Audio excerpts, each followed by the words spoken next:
Thank you, Honorable Speaker. Maybe just to start with a clarification, Honorable Duale, you said you work with corporates to restore degraded forest and own it. I hope you said you don't mean to transfer ownership to the corporates. I hope it's to own the work. And they can use it for branding. Thank you. I don't want to repeat what you've said because you've, as the Speaker said, you've really taken care of the carbon credits issue. But even as you do that work, Honorable Duale, you know, we have very many petitions in Parliament on degazetted forests and forests that are grabbed.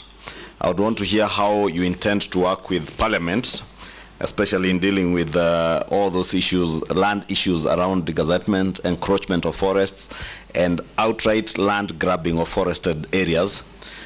Case in point, I'm aware, I know, and I don't know if you may be aware, of the Ololua forest matter just outside Nairobi, and what you would intend to do to reclaim all this grabbed forest land. Mr. Speaker, when I look at the ministry and even Parliament, there are a number of petitions touching on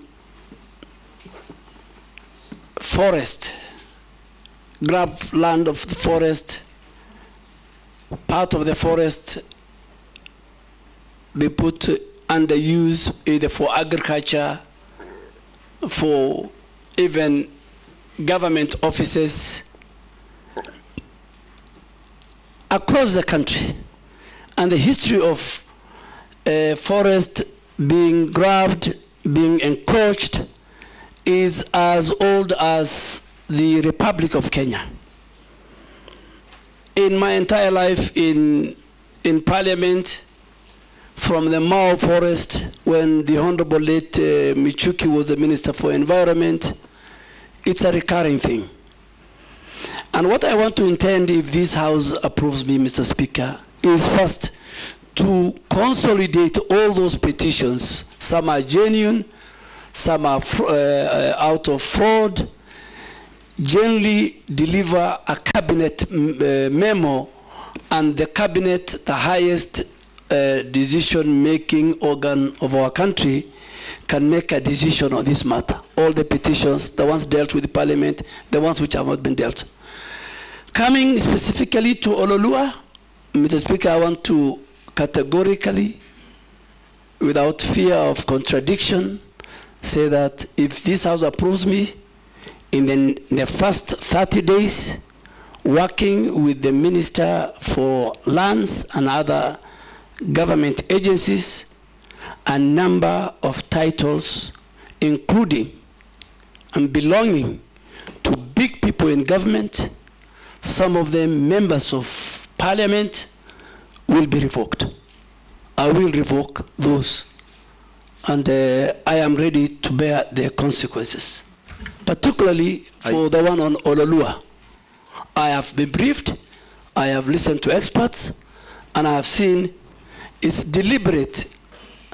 In the last 2 years, there are people who got illegal title deeds, and I think it will be the first place I will visit, and also with the Committee on Environment, and I hope the chair is a member of this committee, my chair. We will visit.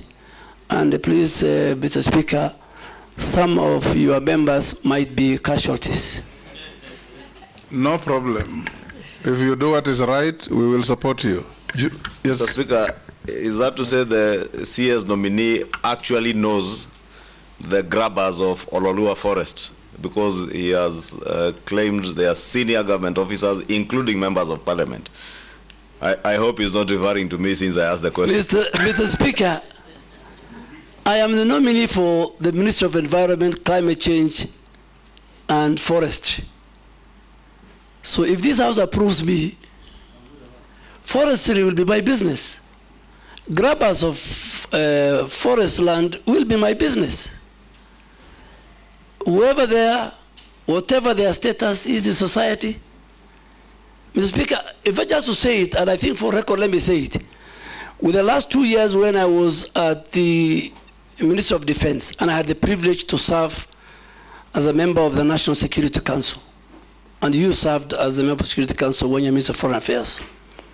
If today I've asked between Al-Shabaab and corruption, which is a threat to the national security of Kenya, without fear of contradiction, I say corruption is more of a threat to our security and our existence than Al-Shabaab, because Al-Shabaab, you can identify, you know their location, you know their capability, but corruption is the one that is killing our country. So, as I go to environment, from NEMA to forestry, at least, if you are hearing me and you sit here or you are somewhere and you have allocated yourself illegally some forest land, be warned if this committee approves me.